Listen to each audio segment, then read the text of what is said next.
Kumusta po kayo?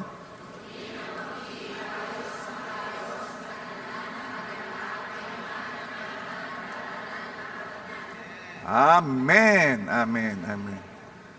Okay. Sige. Hanap po ng chairs yung mga nakatayo para...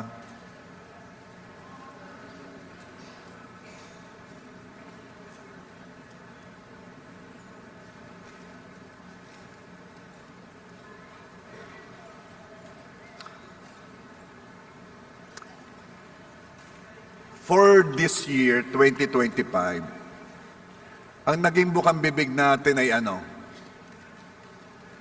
One day, di ba? Lagi yun ang ating bukang bibig. Actually, kahapon, may dalawa akong ikinasal. Dalawang couples. Isa ay dito sa Rosario, isa naman ay sa Batangas. Ang isang couple ay sina Erica Nolyar. Narito ka ba, Erica? Taas ang kamay. Okay. Baka inuubos yung suman. Kaya...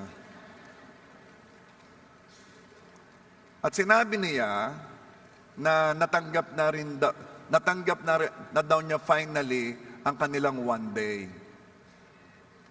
And then, another couple na ikinasal ko sa Batangas, sila naman, online followers. Taga-Korea sila. Actually, doon sila nagkakilala. Sinabi rin nung babae na natanggap na rin daw niya ang kanyang one day. Parang sa vow sinabi. Ako'y napangiti kasi sabi ko, sino kaya nakakaunawa dito ng one day kasi bukang bibig ito kapag ikaw ay JA1 Rosario or follower ka ng JA1 Rosario. By the way, ano bang definition natin ng one days or one day para doon sa mga medyo babago lang na nakarating? By the way, meron ba tayong mga first time lang na nakadalo? Kindly raise up your hands, please. First time, welcome, welcome, welcome, welcome.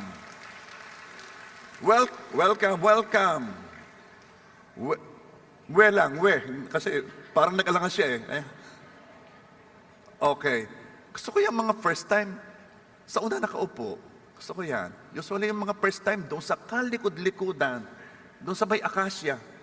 Doon sila umuupo. Pero praise God. Welcome ha. Okay. Ang definition natin ng one day ay big blessing. Blessing na obvious na biyaya. Yung alam mo talagang galing kay Lord, hindi tulad ng one day ni Joseph that happened just in a day nung siya'y naging pangalwa sa hari ng Egypt. That was one day. That was big blessing. Katulad ng mga deliverance, yung mga ginawang pagpapalaya sa kilos ng kaaway. Pero actually, malimit na nating makita yun eh. Pero merong mga ibang kakaiba. Tulad ng ay yung may dineliverance ako sa Korea through messenger. Kaya sabi ko, sino ka? May gagawin kayo. Oops. Lord, ibalik mo sa focus. Oops.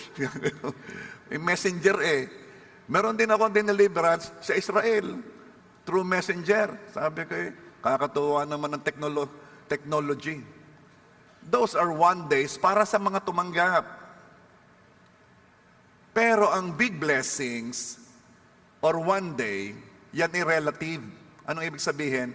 Depende yan sa taong humihingi o tumanggap. Maaaring ang one day niya ay hindi pa big blessing sa'yo. Pero still, one day niya yon. Kahapon nga lang, kagabi ako'y nakaupo sa recliner, ako'y nanonood ng TV.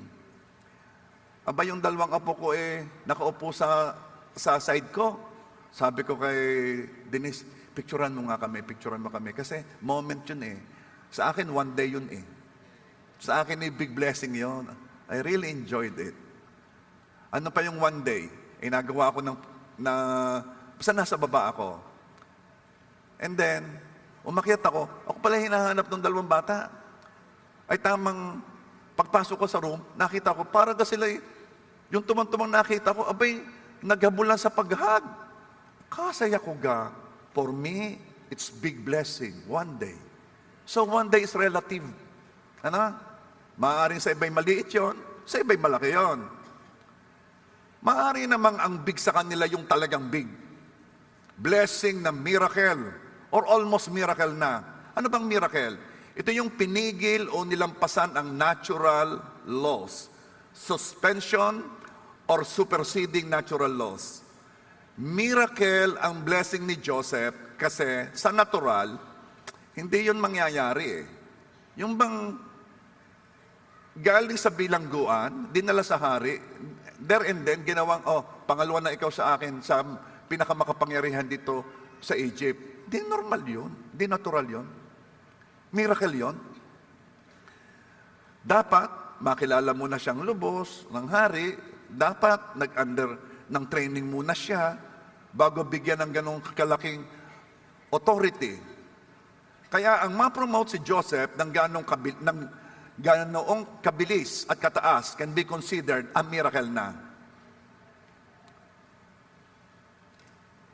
Miracle is like receiving instant healing, tulad ng forma nating si Jess, na hindi makalakad sa sobrang sakit ng likod at tagiliran. Pero after ipag-pray, instantly, nawala ang pain, biglang nakalakad. Those are one days, malaking blessing para sa kanila. Pero alam mo, it's about time magpasalamat tayo sa ating mga one days, no? One day na natanggap at yung one day na tatanggapin pa. Dapat tayo magpasalamat because this is the last Sunday of the year. Magpapasalamat tayo para dire-diretso yung one days natin hanggang 2026. Amen ba? Okay. Alam ba ninyong yun ay totoo? Alam ba niyo talaga nangyayari yun? Okay. Meron akong ipapakita sa inyong video clip ng preaching ko noong 2023. Actually, pinaalala lang ito sa akin eh. Yun lang part na kung saan ay meron deklarasyon. Kasi after the declaration, may sumambot. At mamaya magpapatotoo siya. Pero, panoodin muna ninyo yung clip na yon, video clip. Kapag kilala mo yung katabi mo, alam mo ang need niyan. Pag sinabi mo, hindi yung darating nga sabihin mo, meron na. Okay.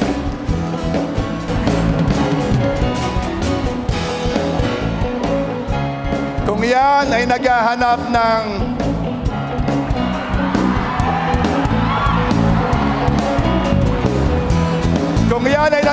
ng jowa,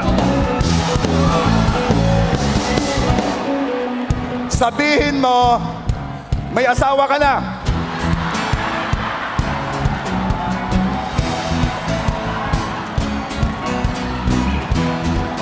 Tapos sabihin mo sa kanya, kung ikaw ay bata-bata pa, sabihin mo, abay ako. Pag medyo naman may edad na, sabihin mo, ninong ako.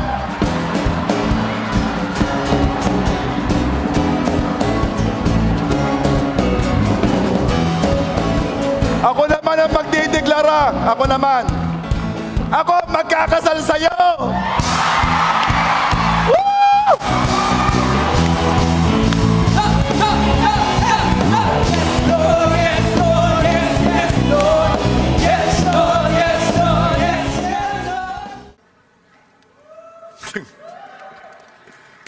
I will call someone who caught yung deklarasyon na yon. May I call on Sister Jem and Brother Denver? Sila yung taga-Korea. Come here, come here. Microphone, please.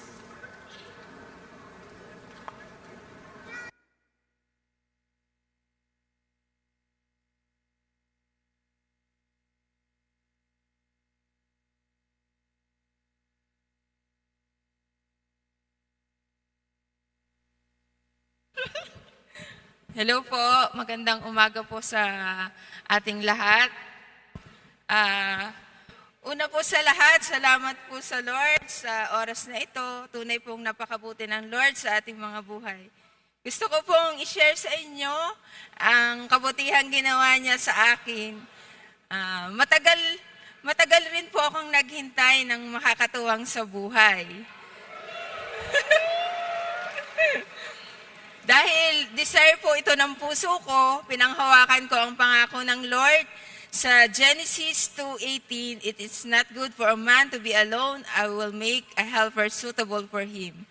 Maaring may deklarasyon po tayong sinambot, nalimutan na, ngunit di po nakakalimutan, Lord. Isa po ako sa mga nakasambot ng declaration ni Rev Ito way back 2023. At inamin ko po na nakalimutan ko po ito. Fast forward, July 2024, nagka-boyfriend po ako.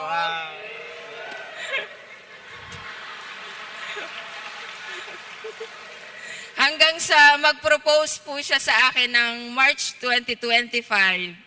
At napagdesisyonan po namin na magpakasal na lang po ng June sa embassy sa Korea na lang po. Pero hindi po natuloy doon kasi nagka-problem po yung birth certificate niya.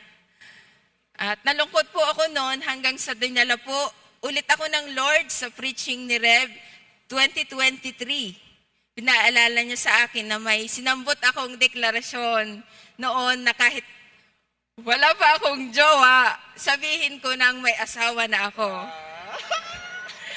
At si Rev Ito ang magkakasal sa akin. Doon po naging klaro na mas maganda pala ang plano ng Lord sa akin. At biyaya po na nakasama ko po yung buong pamilya ko po na lahat po nasa abroad, na nakauwi po ng Pilipinas at kasama po namin sa kasal po namin. At natupad po yung deklarasyon sa akin na si Rev Ito po yung magkakasal. At yung one day po namin ay naganap. Amen. Yun po. Salamat po sa Lord at sa Kanya po ang pinakamataas na papuri. Ito na po. Ako naman po, yung gusto kong i-share na yung nakaraan ko kasi kuan. Pero yung masasabi ko ngayon, yung kung may word of God ka, may one day ka. Kaya yung one day ni Jim, one day ko din kasi yung nakilala ko si Lord dahil siya yung instrument. Nakilala ko kaya yung one day ko dahil sa word of God. Kasi kung wala yung word of God, wala tayong one day. Maraming salamat sa Diyos po ang papuri.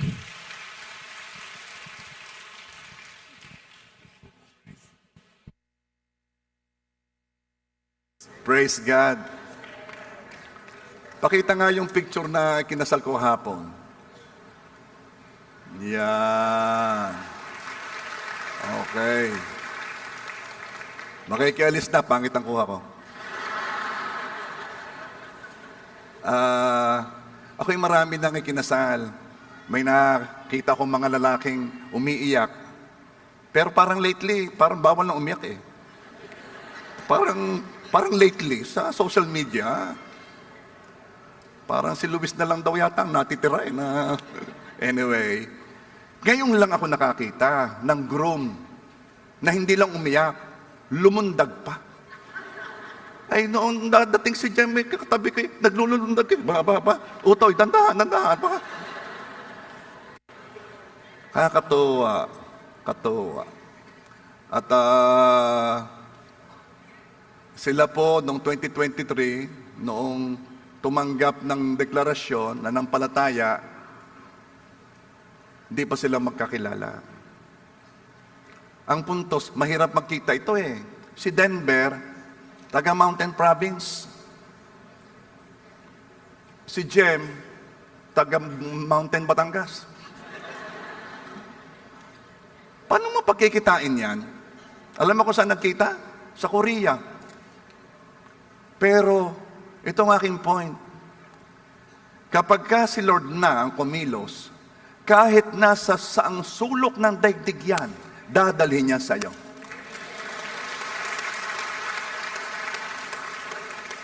Huwag niyong pigilan si Roma sa pagtatanim. Okay.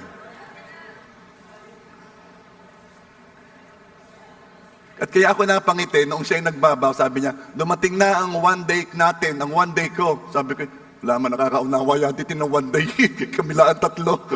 At siyempre yung mga taga-J.A. Rosario, tsaka yung mga online followers. Because one day is true.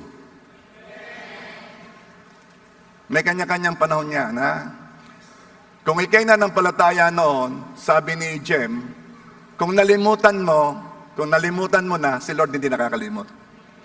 Nanampalataya ka, sabi ni Lord, nasabi na. Amen? Tingnan mo nga yung katabi mo. May ngiti kang pinipigilan. Okay?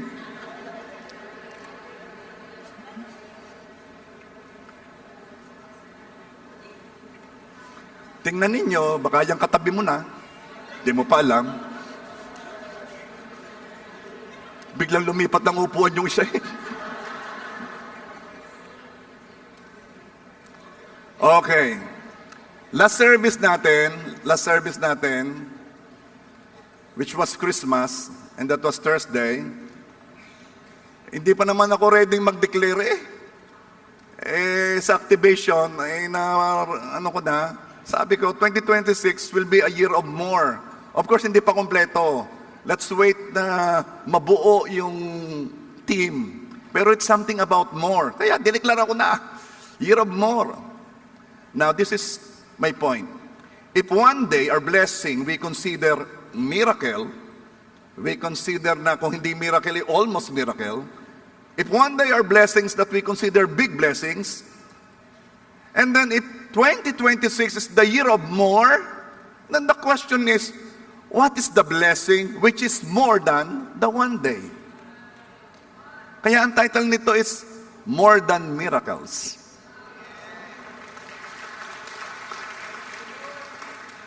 Ano ang pagpapala na higit kaysa sa miracle na we receive or are still expecting to receive? Ano pa yung blessing na more doon?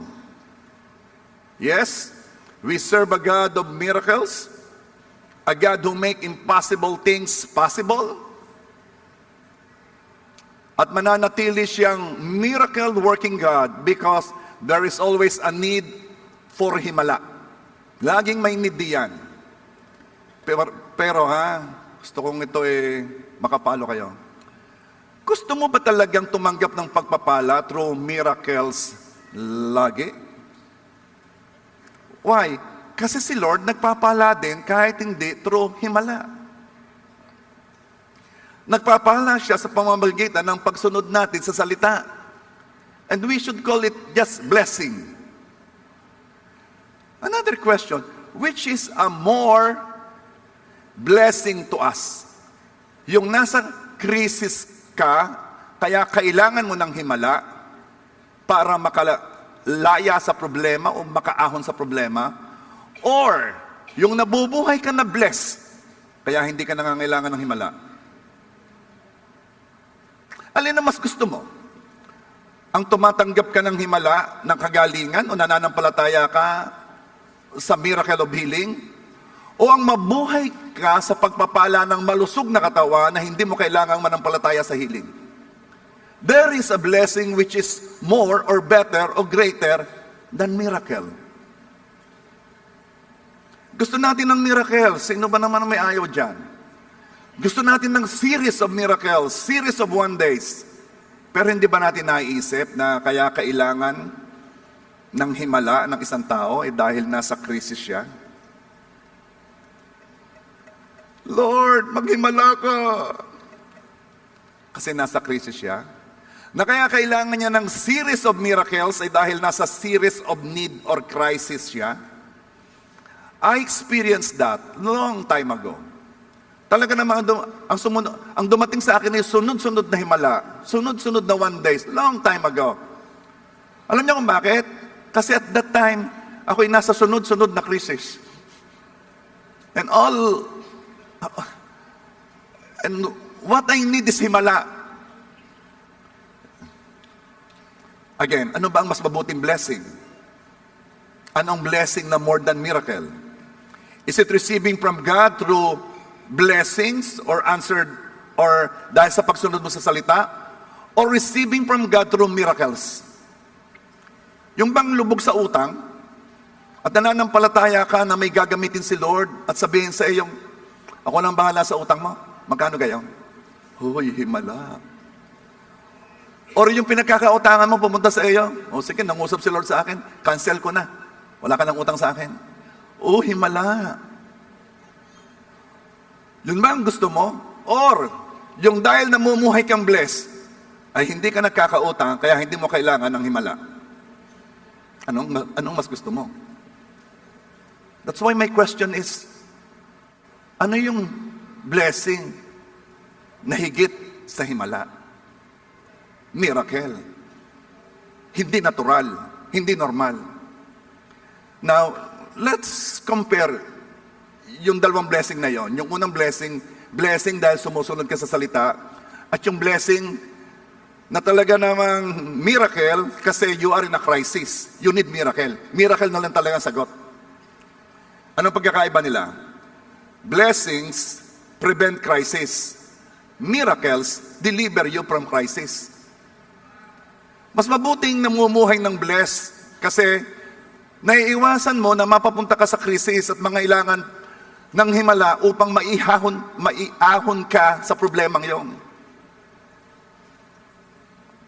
Alam mo, pag may nakukumusta sa akin, laging gayon sa messenger, kumusta na po kayo? Kayo, pag may nagtatanong sa inyo o nangungumusta kayo, anong sinasagot nyo? Ano? Ayusin mo, sasagot ng malakas at nung tatanong humina na Anong sagot mo? Papabuti ng pabuti. Anong sagot niya pag may nangumusta sa inyo?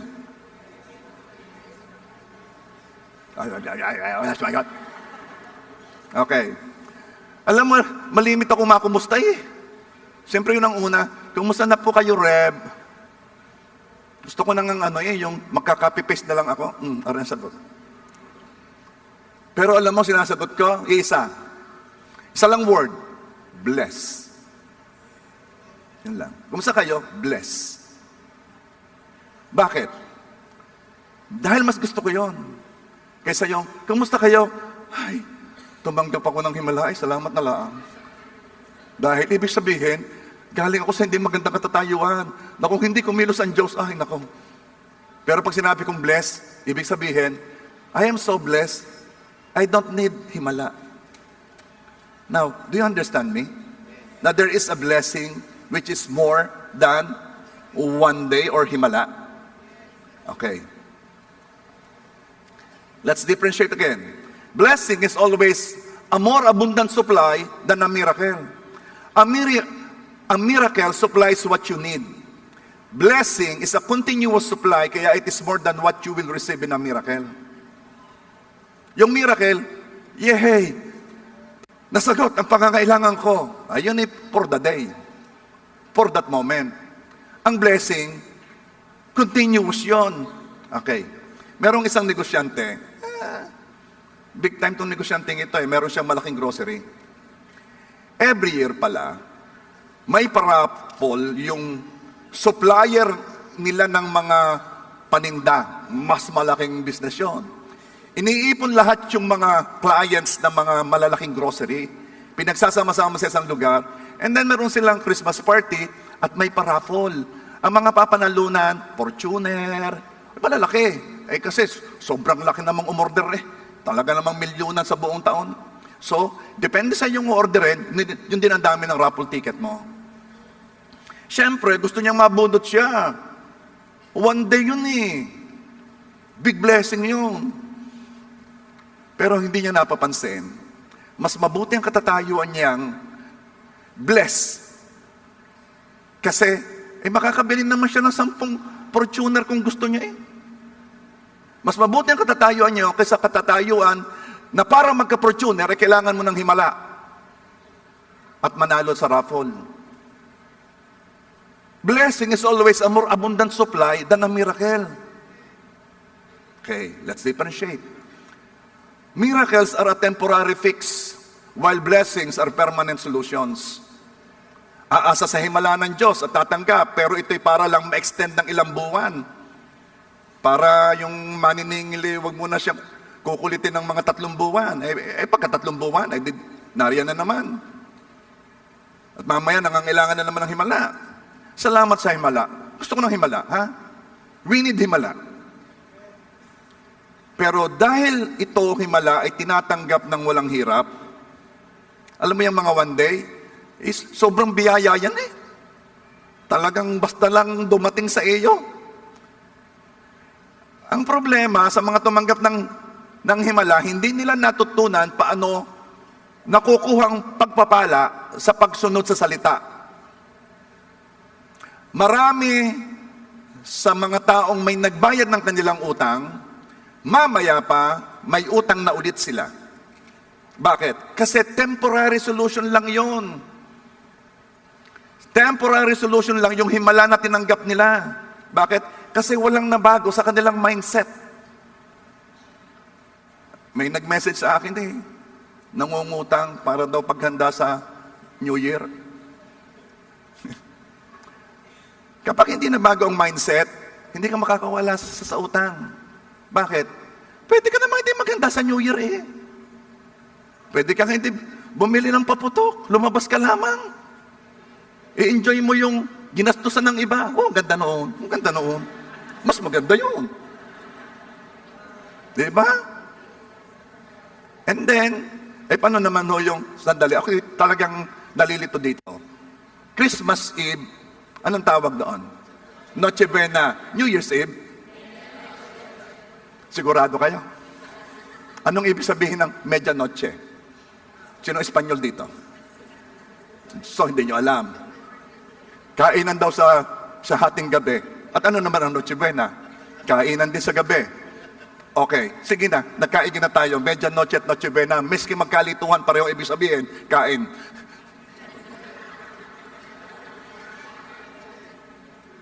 Ganitong style dyan. Makipagsayahan ka doon sa paputok ng bahay. Umurong ka ng umurong, mamaya pasok ka na sa kanilang bahay. Kaya lang yun. Uy, maraming bilog. Oo. Paraan lang yan. Ba't ka mangungutang? Sandali ha, baka nga gawin ninyo. O, ba't ka nandito? Sabi po ni Rabito. Okay. Alam mo bang original intention ng Diyos sa kanyang mga nilikha? Ano? Mabuhay na blessed sa halip na mabuhay sa himala.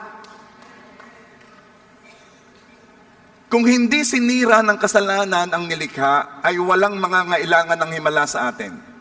Lahat healthy. Lahat masagana. Walang nagugutom. Walang nag-aaway. Walang broken relationships. Walang giyero ng mga bansa. Pero dahil sa kasalanan, there is a corruption in earth. Resulta ng kasalanan. And there will always be a need for miracles. Pero, ang original design ng Diyos, hindi natin kailangan ng himala. We will live blessed. Ang good news ay ito.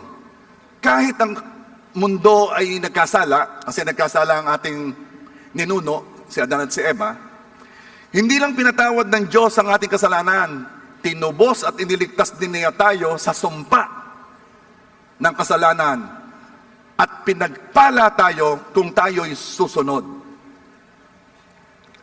Galatians 3:13, Christ had redeemed us from the curse of the law, being made a curse for us, for it is written, cursed is everyone that hangeth on a tree.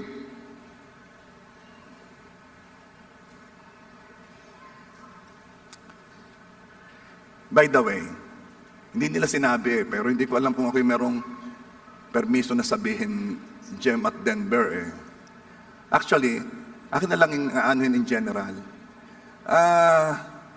Walang boyfriend si Jem at ang age niya ay medyo yung age na ang ibang tao ay mag-worry.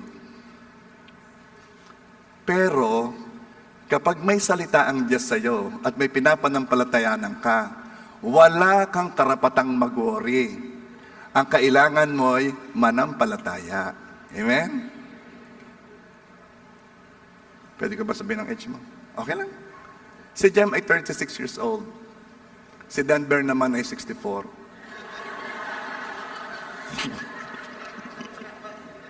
Bakit maliwala?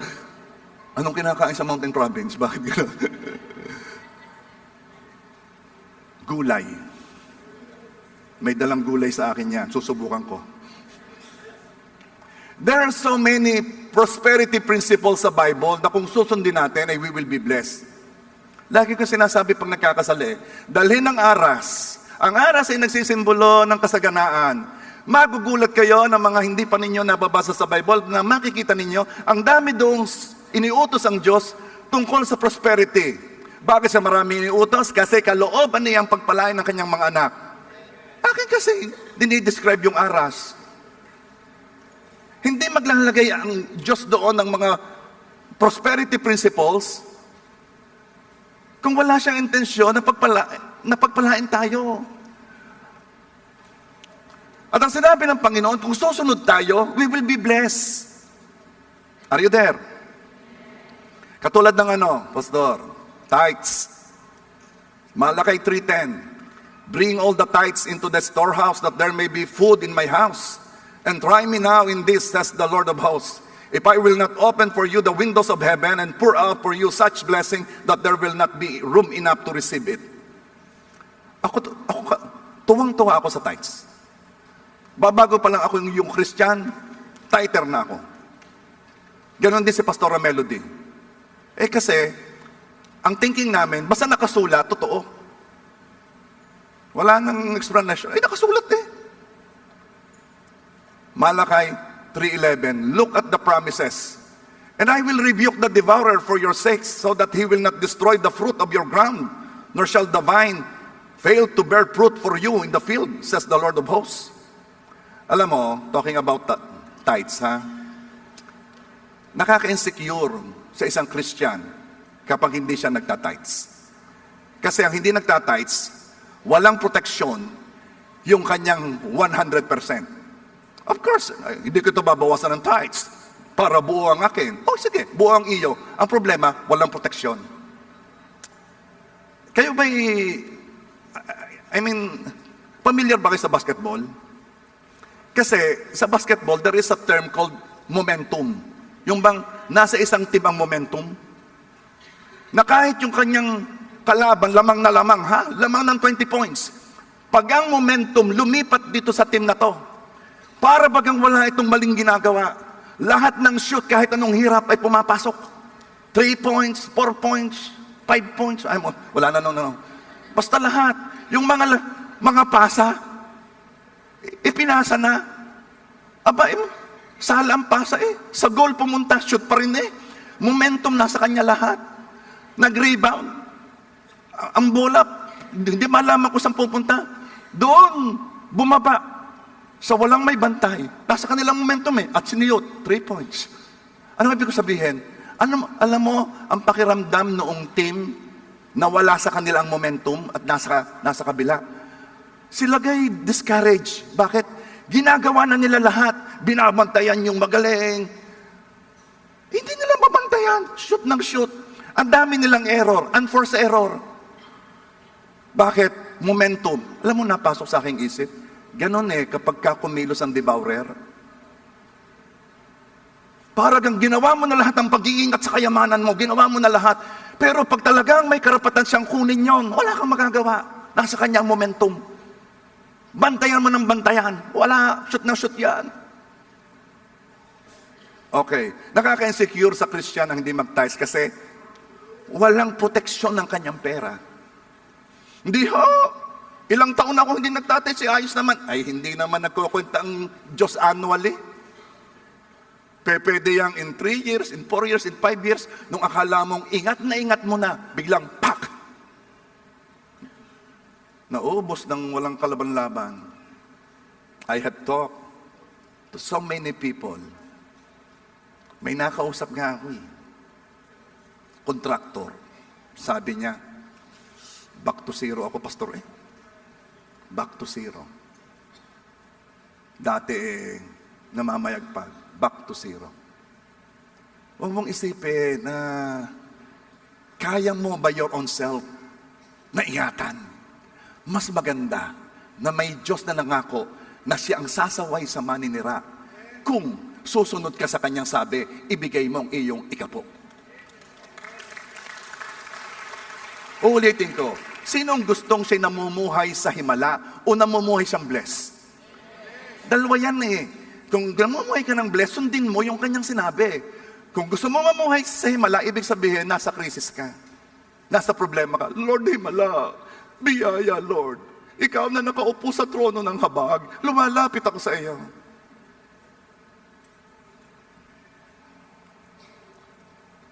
Pastor, may kilala ako na nagtatights. Nawalan din eh. Oh, yes, yes. Because we are living in an imperfect world. Pero itong pagkakaiba. Si nagtatights, may karapatang bawiin yon. Kanya lang muling gagamitin ang pangako ng Diyos. Lord, ang sabi mo. Ang sabi mo, isasawayin mo ang maninira. Sasawayin mo yung kukuha. Kaya Lord, I pray, sawayin mo ngayon ayon sa iyong pangako. Meron kang karapatang bawiin. Pero pag di ka nagtatights at nawala, anong gagamitin mo salita? Wala kang pangakong pangahawakan. Ang pangahawakan mo ano? Lord, habag. Kahabagan mo ako. Of course, ang Diyos ay mahabagin. Mapaghimala. Pero alam mo ba, by definition, ang himala, hindi yan may ibigay sa lahat eh. Dahil pag ang himala binigay sa lahat, hindi na siya himala. Normal na siya. Okay? Do you understand? Kaya sabi ng Diyos, ako'y magiging mapagbiyaya sa gusto kong biyayaan. Ibig sabihin, bibigyan ko ng himala ang gusto kong bigyan. Dahil hindi ko mabibigyan lahat. Ang Panginoon ay nagpakain ng 5,000 tao. Lalaki. Nabasa niyo yon? O narinig niyo yon? Di ba? Ilang ulit na ginawa yan ng Diyos? Ay, hindi naman pwedeng, parang hindi kayo, 5,000, kain, libre. Bukas uli ha. Hindi na himala yun. Normal na yun. Himala by its definition is hindi pangkaraniwang nangyayari. Because it is superseding or suspending natural law. We are living in a world na nag-govern ng natural law. There is gravity. Pumunta ka sa bubong. Huwag kang lulukso. Bababa ka. Bakit? The law of gravity. Naalala ko yung isang nagsabi, ito naman biro lang ha, hindi ako nagpo-put down ha. Sabi doon sa isang pinuno ng bansa Pangulo, may problema po tayo. Bumabagsak po ang ekonomiya. Bakit? Bakit bumabagsak? Dahil po sa law of supply and demand. Ha? Sino yan? Hanapin mo yan. Huhulihin ko. Hindi po. Ito po ay law of supply and demand. Oo nga. Huhulihin ko yan. Hindi nga po kaya. Bakit? Ito'y batas. Pag po kakaunti ang demand, wala pong supply. Okay. There is a law governing us. Pag inaway mo ng inaway ang natural law, matatalo ka. Okay? Bigyan mo ako ng isang natural law. Ako na. Ikaw ay magpainit ng magpainit. Magpainit. Sige. Ano ang mangyayari sa iyo? Sige. Isa.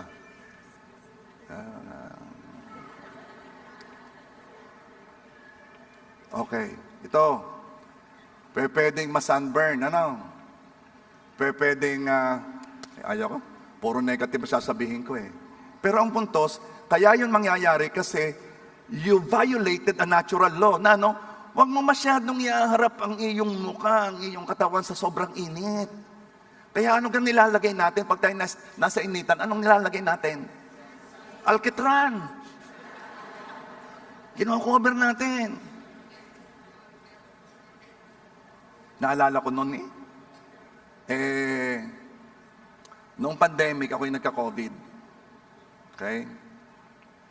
Siyempre, dahil nasa Mediatrix naman ng aking anak, may room ako sa Mediatrix. Okay? Ayun yung mga bagong pasok pa ng pandemic eh. Worried na worried ang aking anak. Ay di mayroon lang doktor na napunta doon. Alam mo ba yung mga doktor noon, yung kanilang stethoscope? Ano kang haba? May pole. Ang layo. Di ka napasok ng kwarto. Oh, buksan dibdib. Okay. Siyempre, nag-iingat ang mga doktor.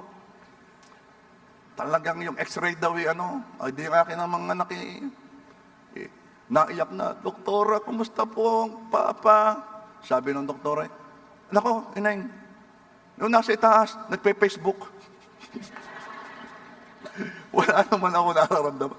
Ay, paano ho yung nawawalan daw ng gana? Alahoy, dalhin mong pagkakainin ko yan. What is my point? Ang na-miss ko, araw, ay ikaw hindi makalabas eh. At saka, nung ako'y lumabas, sabi ko, kasarap ka ng araw. Ang ginawa ko, tanghaling tapat, humarap ako sa araw. Araw! Yun, ang nangyari. Nagka-milasma. Ano tawag doon? Tama, ano? Face, skin spots. Ang tawag? Age spots? Age ba yun? Hindi ba sunspots yun? Sakit mo naman magsalita, hindi naman age spots yun. Anyway, may solusyon naman dyan eh. Pahiran mo lang ng pahiran ng pulbo. Eh. Pero ang puntas ay violated a natural law. Huwag ka laging magpainit ng sobra. Ano pa yung violating a natural law? Kumain ng matamis.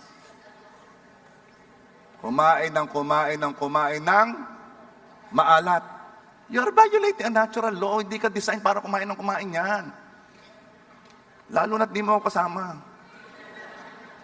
Kung bakit ba naman yung masasarap, yung matatamis, yung medyo maalat-alat, Food trip na naman. Tayo'y may fasting January 1. Sa hindi nagtatights, hindi mo magagamit ang pangako ng Diyos kasi hindi mo naman sinunod. So ano nga asahan mo? Himala. And again, hindi pwedeng himala lagi. Ang himala ibibigay ng Diyos sa gusto niyang bigyan. Pero ang namumuhay na blessed ay para sa lahat na sumusunod sa Kanya. Yung himala, ibibigay lang ng Diyos sa gusto niyang bigyan. Pero yung blessing, pwede yang matanggap ng sino mang susunod sa Kanyang salita. Available yan sa lahat. Hindi na namimili yan. Basta sinunod mo, then ang pangako ay sa'yo. Are you there? Ako'y magko-concentrate lang sa finances, ha?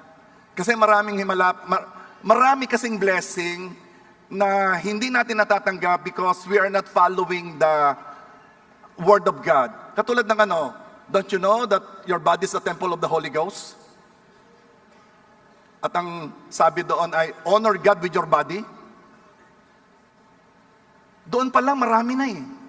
If you will honor God with your body, it means hindi mo gagawin yung mga sinabi ni Lord na wag mong gagawin. Katulad ng alam mo bang maraming STD, sexually transmitted disease, ay nakukuha for violating the law of God? At ano yung law of God na yon? Thou shalt not commit adultery. Thou shalt not do sexual sins. So maraming mga bagay, maraming mga crisis, maraming problema nangyayari because we're violating the law of God.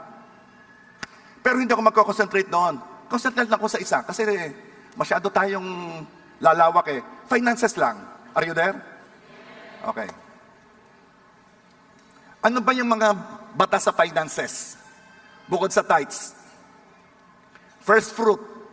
Proverbs 3 verse 9 and 10. Honor the Lord with your wealth and with the first fruit of all your crops. Then your barns will be filled to overflowing and your vats will brim over with new wine. Honor the Lord with your first fruit. Ay, pastor, yan ang ginawa ko nung una, ngayon hindi na. Bakit? Wala rin man nangyari. Okay. Again, ang kalendar mo hindi kalendar ng Diyos. This, I challenge you. Pag-aralan mo ang buhay noong faithful sa Word of God, doing the principle of prosperity, pag-aralan mo yung buhay niya, at pag-aralan mo yung buhay mo kung hindi ka sumusunod. Tingnan mo ang difference after ilang years. I challenge you. Why? Because the word of God will not return unto him void. It will do its purpose. Lahat ay mawawala, yung salita mananatili.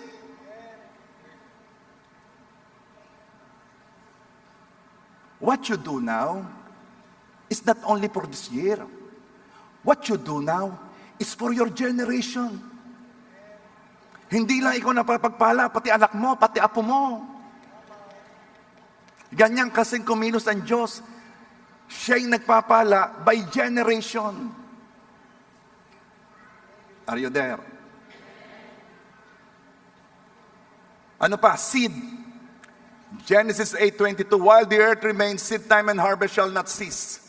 Basta nandito pa ang lupa, yung pagtatanim at pag-aani, hindi yan titigil. Magtanim ka, aani ka. 2 Corinthians 9 verse 10, now may he who supplies seed to the sower and bread for food, supply and multiply the seed you have sown and increase the fruits of your righteousness. Ano pa? Sowing abundantly. 2 Corinthians 9 verse 6, remember this, whoever sows sparingly will also reap sparingly, and whoever sows generously will also reap generously. Napakadaming word sa Bible talking about finances and financial prosperity. Ituloy mo lang, gawin mo lang. And I'm telling you, hindi kailanman mababali ang pangako ng Diyos.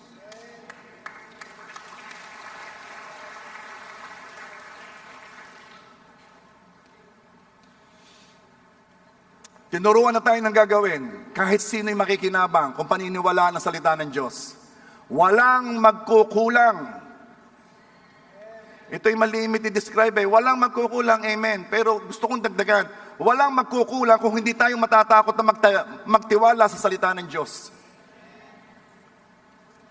Kung hindi sinusunod ang salita ng Diyos, kung hindi sumusunod sa financial principles ng Bible, it means hindi mo talaga pinagtitiwalaan ang salita ng Diyos. Ako'y napapatawa ha.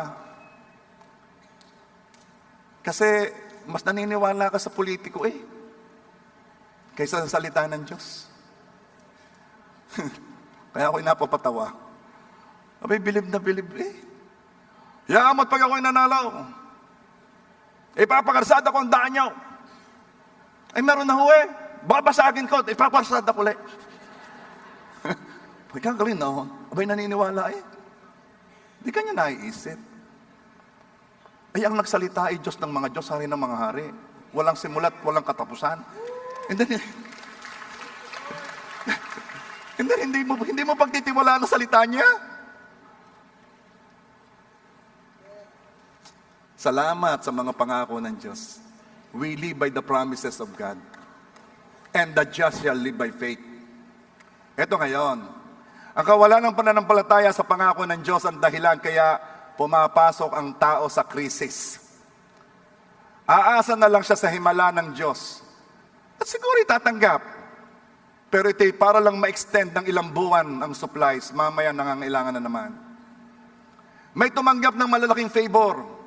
Nung tinanggap niya yon, kilala ko to Nung tumanggap siya noon, hindi pa siya faithful.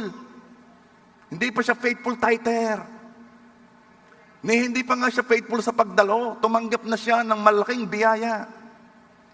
Bakit? Dahil ang Diyos ay mapagbiyaya sa gusto niyang biyayaan. Pero hindi intensyon ng Diyos na mabuhay si Christian na yon sa himala. Kasi nung tumanggap siya ng himala, hindi naman nauulit pa uli na, meron na namang isang malaki. No. Ang nais ng Diyos, mabuhay na siya sa ilalim ng pagpapala. Pagpapala na resulta ng kanyang pagsunod. Kung tumanggap ka ng biyaya, please, don't expect na mayat-maya, or kung tumanggap ka ng himala, don't expect na mayat-maya himala. Again, I will tell you, himala by its definition ay hindi pwedeng lagi. Because it is the suspension or superseding of natural law. Now, ano pa yung patungkol sa finances, ha? Inutusan tayo ng Diyos na magtrabaho. Tama ka? Upang mapagpala ang ating mga kamay. Ito ang sabi ng Deuteronomy 28:12. The Lord shall open unto thee his good treasure, the heaven to give the rain unto thy land in his season, and to bless all the work of thine hand. Binubuksan ng Diyos ang langit, pinauulan upang mapagpala ang lahat na gawa ng kanyang mga kamay. Tuwing ako'y magde-dedicate ng sasakyan, sasabihin ko pagkatapos ng dedication, sino may-ari, sino driver, paparito kayo.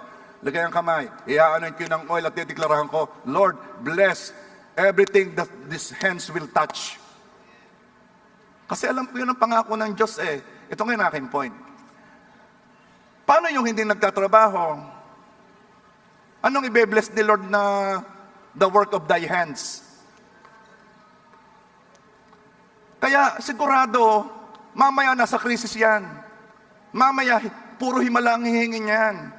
Kasi hindi siya sumusunod doon sa salita ng Diyos, kaya naman, hindi siya napunta sa point na siya'y blessed at the point na hindi na kailangan ng himala.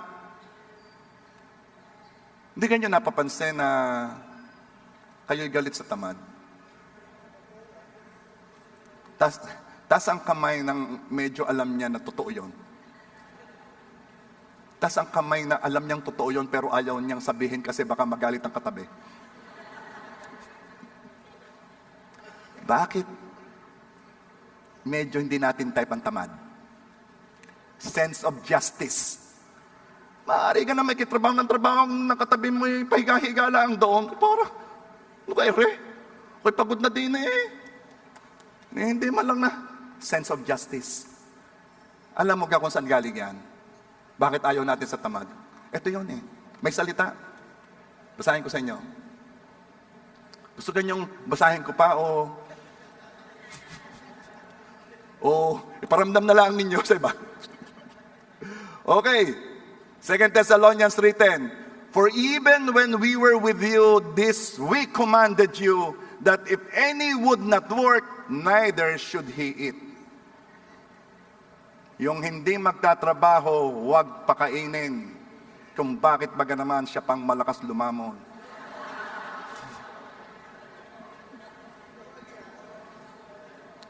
Anong sabi ninyo? Tama, pastor. Bakit niyo sabihin ng malakas? Baka nga po magalit ang katabi ko. Okay. Alam mo bang yan eh, biblical principle? Na ano? Abay, magtrabaho tayo.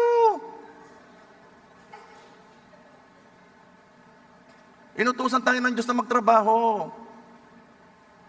Para hindi laging himala ang aasahan. Kahit anong trabaho, basta marangal. Yan yung narinig ko nung ako'y nag-aaral sa good, right conduct, good manners and right conduct.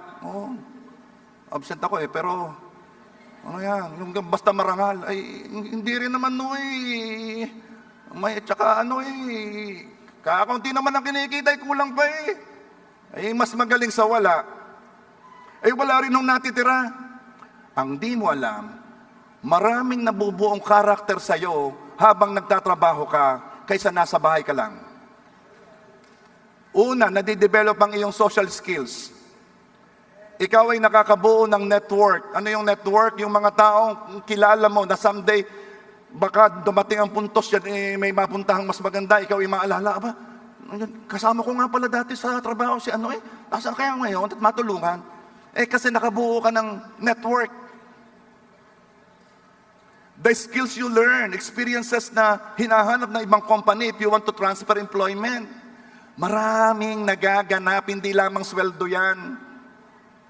Pati nga yung iyong the way you carry yourself, nadidevelop yan habang ikaw ay nasa marketplace. The ability to work in a group. Merong after working for a day, nag-resign na bakit? Siya day sinusugo.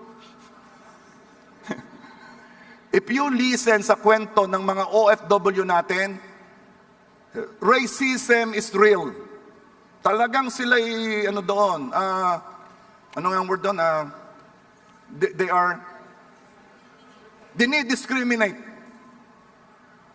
Kung sa Pilipinas dito, baka ikay lamang pa, ikaw ay bossing, at saka generally, we respect each other eh. Pagpunta mo sa ibang bansa, at meron dong mga puti, sa trabaho, discriminate ka, may kulay ka eh. Racism is real. Talaga namang nagkukwento sa akin, hirap na hirap sila eh. Hirap ang damdamin, hirap ang ano, pero you know, they learn to survive. They learn to live in such an environment. Bakit? Kasi praktisado siya dito sa atin. Praktisado siya sa business world o sa kanyang employment na may nambubuli. At nalaman niya kung paano kumilos ng may nambubuli. Bili mo nga ako ng kape. Babago ka doon, bili mo nga ako ng kape. Ay pwede kayo ikaw nang bumili. Natuto siya. Kaya pagdating niya doon, alam niya how to handle racism. Maraming natututunan kapag nagtatrabaho. Wag mong gamitin sa akin yung, wala na rin naman nung kinikita at kulang. Hindi. Maraming iba. Are you there? So magtatrabaho ka na. Hindi. Alam ko naman kayo masisipag. I know that. Kilala ko kayo. Talaga naman naghahanap lagi ng sa online. Sa lalaking kumita. So lagi ko na lang merong mga kung ano-anong binebentay. Akala ko yung nagpo-post lamang. Yung pala naghahanap buhay na. Anong Angela? Yung pala laki pala na kinikita ng batang ito. Anyway. Kung kayo naghahanap ng ninang, pero wag sa kasal ha. Wag sa kasal. Yun lamang ninang sa dedication ha. At ikakasal pa yan.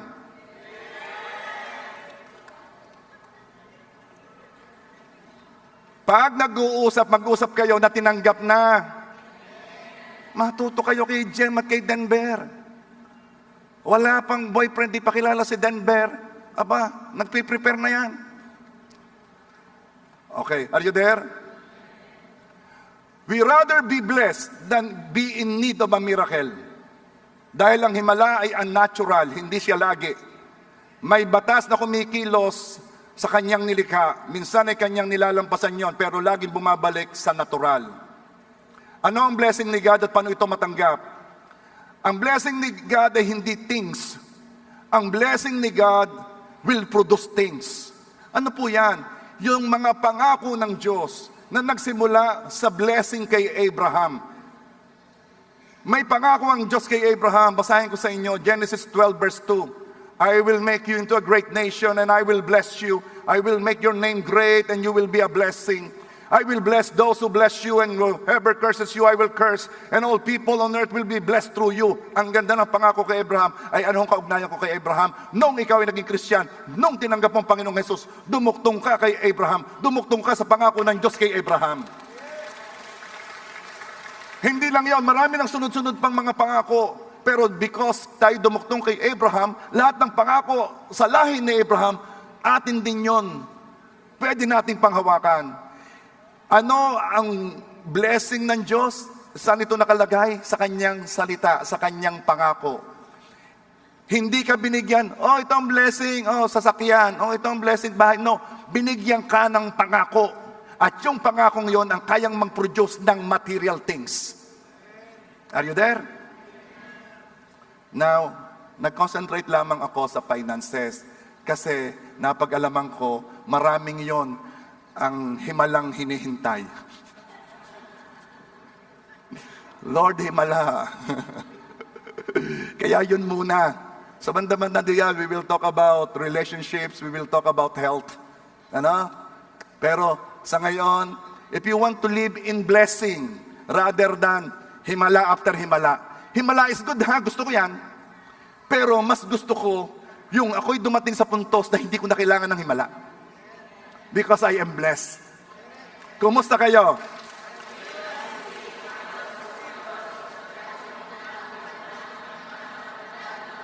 Bakit? Kasi kayo sumusunod sa salita ng Diyos. No, we are not just receiving it because we're declaring it. We are receiving it it because we are obeying the Word of God. Amen? So pag meron dong principle, sundin. Huwag matakot. Pagtiwalaan mo nangako. Are you there? O siya. Umanda kayo sa pagpasok ng January. Hindi yan ang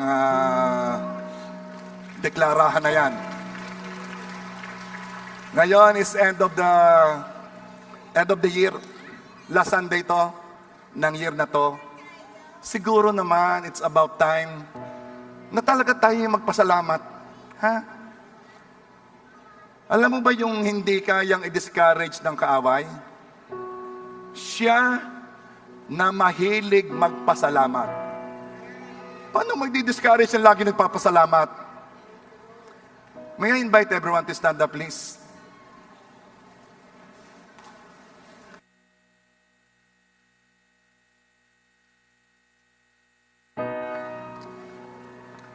Bibigyan ko kayo ng time para yung momentum para nag-momentum. Isa-isahin mo naman yung ipagpapasalamat mo sa Panginoon. Kung kasama mo ang asawa mo ngayon, magpasalamat ka kay Lord. Yung iba'y ang dalangin-langin, makasama sa church ang asawa Kung kasama mo ang anak mo ngayon, magpasalamat sa Diyos. Kung ikaw ay may hanap buhay, meron kang negosyo, meron kang employment, magpasalamat sa Diyos. Ang iba yun pa rin ang hinihintay na one day Kung kayo ay tumanggap ng one day, katulad ni Jem at ni Denver, hindi ka lang, maglupagi ka na sa Diyos sa pagpapasalamat. At kayo, natatanggapan ng kanilang one days, unahan mo na ng pasasalamat. Bakit? Sigurado kasi yung one day na yon, sigurado. Kaya ka nagpapasalamat, alam mong gagawin ni Lord yun. Ang ganda na sinabi ni Jem, siya nalimutan niya, pero hindi nalimutan ng Diyos. May hiningi ka, baka nalimutan mo na, hindi nalimutan ng Diyos. So anong gagawin mo ngayon? Ipagpasalamat mo. Wala pa yun nga nandun nga ang pananampalataya. Bakit? Kasi nung ikay humingi, binigay na yun ng Diyos. Hindi ko pa nakikita yun nga ang pananampalataya. It is the substance of things hoped for, the evidence of things not seen. So magpapasalamat ka. Magpapasalamat ka sa tinanggap mo, magpapasalamat ka sa tatanggapin mo. Are you there? Sige, start thanking God.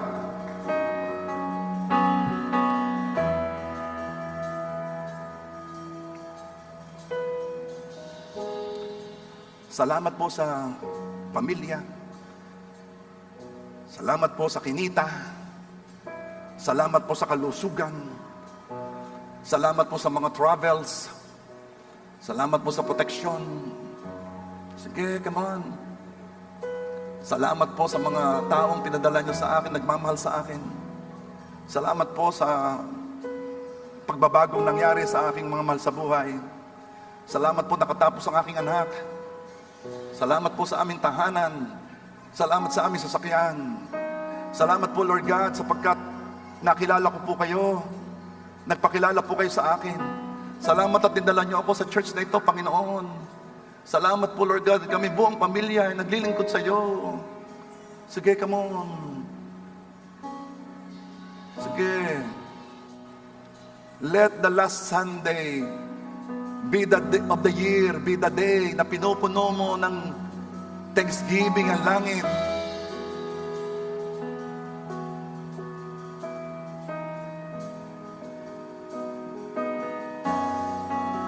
So I throw up my hands and praise you again and again, 'cause all that I have is a hallelujah, hallelujah.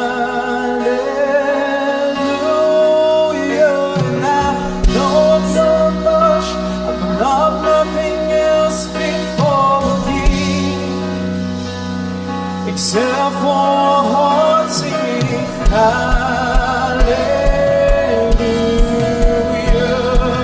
hallelujah.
salamat po sa inyong mga salita. Salamat po sa salita for the whole year. Naging kalusugan ng aming spirito at kaluluwa. Salamat po, Lord God, sa aming church. Salamat po, Lord God, sa building, sa technology na binibigay po nyo, ang line array na speakers. Salamat po, Lord God, sa air conditioning. Salamat sa extension ng church. Salamat po, Panginoon. Salamat pinagsasama-sama mo kami, Panginoon. Salamat sa life groups. Salamat sa mga kaibigan namin, Lord God. Salamat, salamat, salamat.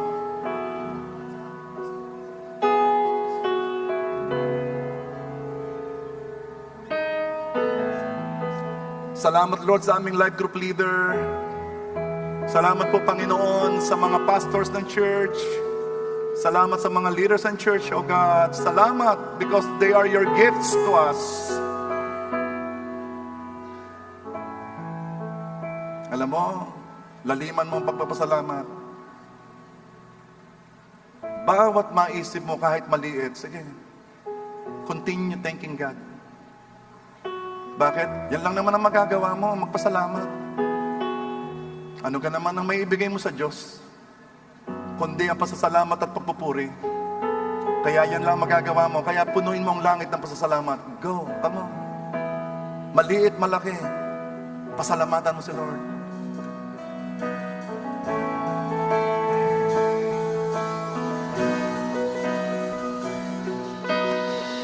I come before you today, and there's just one thing that I want to say. Thank you, Lord. Thank you, Lord, for all you've given to me. For all the blessings that I can see. Thank you, Lord. Thank you, Lord.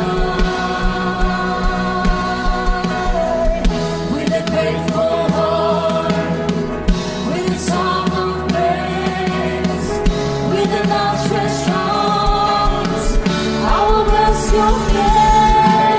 Thank you, Lord. I just wanna thank you, Lord. Thank you, Lord. I just wanna thank you, Lord, for all you've done in my life. You took my darkness and gave me your light.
Do you know, alam kong gusto mong papasalamatan ng Panginoon, pero do you know kung ano yung pinakamatinding magbigay ng joy sa mga anak ng Diyos? Una, yung relasyon niya sa Panginoon. Hindi noon. Pangalawa, yung relasyong binibigay ng Diyos through our family, our spouses, ating asawa, ating anak, sa family. Pwede guys, ang napakabilis lang. Kayo lumapit sa asawa mo, sa anak mo, at kayo sama-samang magpasalamat sa Panginoon for relationships. Kung wala ang pamilya mo, friends. Kung wala yung life group, relationships, friendships. Thank you, Lord. Thank you, Lord. For all you've given to me, for all the blessings that I cannot see. Thank you, Lord. Thank you, Lord. With a grateful heart, with a song of praise, with an outstretched arms, I will bless your name. Thank you, Lord. I just wanna thank you, Lord. Thank you, Lord. I just wanna thank you, Lord. Thank you, Lord. I just wanna thank you, Lord. O Panginoon Diyos, marami pong salamat sa mga relasyon na binagkaloob po niyo sa amin. We don't deserve it. Pero because you are good, Lord God, you let us experience such kind of love through people, Lord God. Thank you. Salamat po sa mga nabuong relasyon sa taong ito. Mga broken relationships na na-restore. Salamat sa mga relasyong nasimulan. Salamat sa mga relasyong lalo pang naging close. Salamat po. Salamat po. Salamat po, Lord God, sa kapatiran, sa bawat isang nandito. Truly, Father God, kami po ay isang pamilya. Kasi ikaw ang aming Diyos Ama, kami ang iyong anak, kami magkakapatid. At ngayon, for the last time, ito ang ating gagawin, ha? Ito hindi natin napapasalamat sa Panginoon, eh. Lumapit nga kayo sa bawat isa, at least 20. At sabihin mo, kapatid, salamat sa Diyos. I-recognize natin that this is a blessing, ha? Let's go, come on, go around. And there's just one thing that I want to say. Go around. Thank you, Lord. Thank you, Lord. For all you've given to me.